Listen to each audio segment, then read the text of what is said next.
Bismillahirrahmanirrahim. Assalamualaikum warahmatullahi wabarakatuh.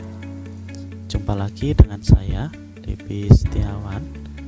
Di video kali ini kita akan belajar tentang pengukuran sudut kelas 4 SD atau MI ya.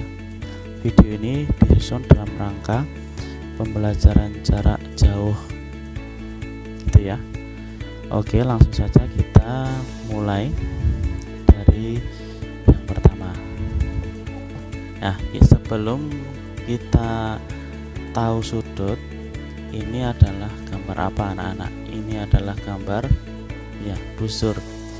Busur ini adalah alat ukur yang nanti akan kita pergunakan dalam mengukur sebuah sudut. Ini ya, di sini ada angka 0, 10, 20 sampai 180, kemudian di bawahnya 0, 10, ada dua lajur ya. Ini berarti kalau yang atas ini berarti lajur yang sebelah kiri, kemudian kalau yang bawah ini adalah lajur dari yang sebelah kanan. Seperti itu. Sudah paham? Belum? Kalau belum, nanti kita bisa praktekkan bagaimana cara mengukur sudut dengan menggunakan busur. Lanjut yang berikutnya. Nah, sebelum kita tahu apa itu sudut, ini adalah gambar sudut ya. Di sini ada huruf A, kemudian ada huruf O, di sini ada huruf B, kemudian di sini ada garisnya gini ya. Ya. Lah, di gambar ini, sudut ini sebenarnya adalah penggabungan dari dua garis. Jadi ada garis OA, OB, kemudian karena sama-sama O dijadikan menjadi satu titik gitu ya. Nah, dari situ maka dapat diambil kesimpulan bahwa sudut itu adalah daerah, berarti ini ya, daerah yang dibatasi oleh dua garis. Berarti dua garis ini ya, yang bertemu pada satu titik, yaitu titik di sini berarti titik O. Mungkin kalau di beda sudut, beda nama, mungkin beda, misalkan bukan ABO tapi ABC, misalkan EFGH, itu beda-beda ya. Yang penting kalau ada di sini titik yang menjadi tumpuannya O, berarti ini berarti O ya, satu titik O. Nah, dari dua garis ini, garis OA dan juga OB selalu titik O ya, membentuklah sebuah sudut seperti ini. Nah, nanti akan kita tahu bagaimana cara menamai sebuah sudut gitu ya. Lanjut lagi yang berikutnya. Nah, mengenal komponen sudut. Nah, sudut ini punya beberapa komponen. Komponen yang pertama itu adalah garis OB. Ini ya, garis O ke B. Garis OB ini dinamakan kaki sudut. Nah, ini kaki ya, kaki OB. Kemudian garis OA dinamakan kaki sudut juga, berarti OA. Jadi kaki sudutnya ada dua, OB dan juga OA. Sedangkan O ini ya dinamakan titik sudut. Karena ini menjadi titik maka dinamakan titik sudut. Jadi komponennya ada kaki sudut dan juga titik sudut. Paham anak-anak? Understand? Kita lanjut lagi. Memberi nama sebuah sudut. Nah, di sini ada sudut yang tadi, sudut AOB. Sudut dilambangkan dengan simbol seperti ini. Ingat ya, ini adalah simbol dari sudut ya. Jadi kalau mau menulis sudut nanti diawali dengan ini, sudut berapa. Kemudian nama sudut di samping adalah, nah, sudut di samping ini ada bermacam-macam. Bisa ditulis sebagai sudut O, sudut AOB, atau sudut BOA. Kenapa O-nya selalu di tengah? Itu yang jadi pertanyaannya. Kenapa kok selalu di tengah? karena O ini merupakan titik sudut, jadi harus di tengah gitu ya, yang menjadi penyeimbang antara garis AO dan juga BO, seperti itu ya. Nah, jika ditulis maka ini berarti menggunakan simbol ini, sudut O, sudut AOB, sudut BOA. Yang penting titik sudutnya ini selalu ada di tengah ya. Mau sudut AOB atau sudut BOA sama saja, yang penting O nya ini ya berada di tengah.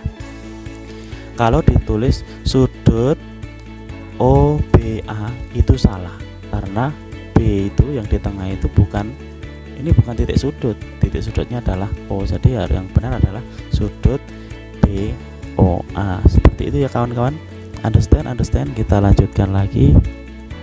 Nah, satuan dari sudut.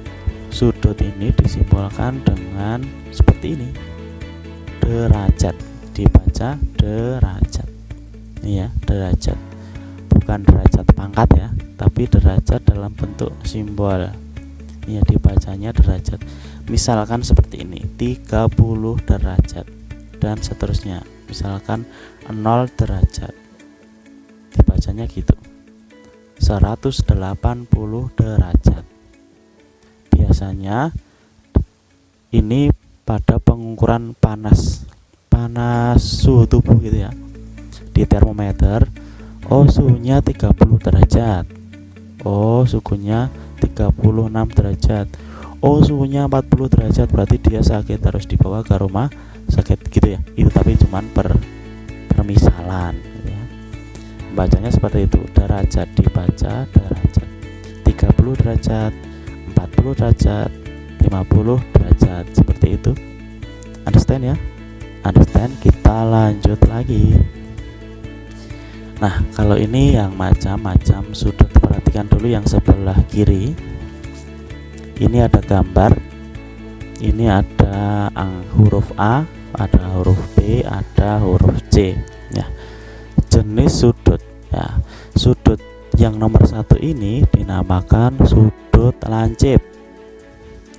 Sudut lancip ini besarnya kurang dari 90 derajat. Jadi mulai 1 derajat sampai 89 derajat itu semuanya sudut lancip. Kenapa kok lancip? Ya, karena di sini lancip ya. Kita buat simbol aja, karena di sini lancip landep tinggal nuju seloro. Seperti itu.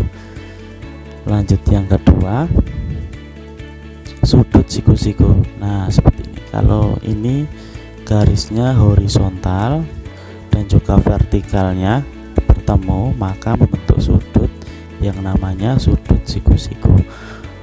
Sudut siku-siku ini besarnya sama dengan 90 derajat. Kalau 91 derajat itu sudah bukan sudut siku-siku, walaupun selisihnya cuma sedikit ya. Sudut siku-siku itu pasti ditandai dengan ini ya, ini ya, kotak ini ya. Ini artinya dia stabil antara garis vertikal dan garis horizontal gitu. Jadi kalau 90 derajat itu pasti sudut siku-siku. Kalau kurang dari 90 derajat maka dinamain apa tadi? Sudut lancip. Lanjutkan ke nomor 3. Ini ya, ada seperti ini. Namanya sudut tumpul. Ya, kenapa kok dia disebut sudut tumpul? Ya karena di sini tumpul ya, tidak lancip. Besar sudut tumpul itu antara 90 derajat sampai 180 derajat. Berarti kalau tadi 91 derajat itu masuknya ke sudut tumpul ini. 90 derajat sampai 179 derajat itu masuknya ke dalam sudut tumpul, ora lancip gitu ya. Nah, seperti ini. Kemudian yang keempat, sudut lurus. Nah, lurus ini ya. Ini garis lurus. Ya. Besar sudutnya sama dengan 180 derajat.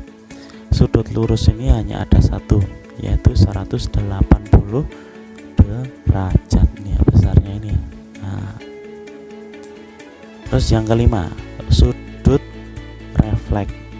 Besar sudutnya antara, nah ini berarti yang tadi lebih dari 180, misalkan 181 sampai 360 ini ya, yang sini. Nah ini namanya sudut refleks.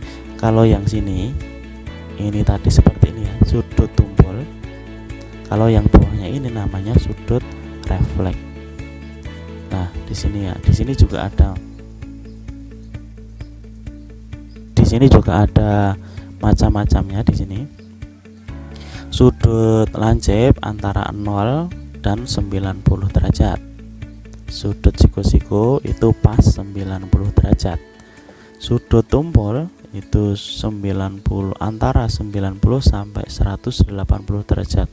Kemudian sudut lurus itu pas 180 derajat. Oke, paham ya anak-anak? Sampai di sini dulu pembelajaran tentang sudut. Sedikit tidak apa-apa, yang penting nanti bisa diupdate yang baru-baru ilmunya. Nanti di video selanjutnya akan diterangkan bagaimana cara mengukur sudut, kemudian cara menamai sudut, kemudian cara ini berapa derajat gitu ya. Jadi diukur dengan, bisa dengan busur atau mungkin disebut saja ini sudut apa gitu ya. Oke teman-teman, understand? Paham? Insya Allah semuanya paham.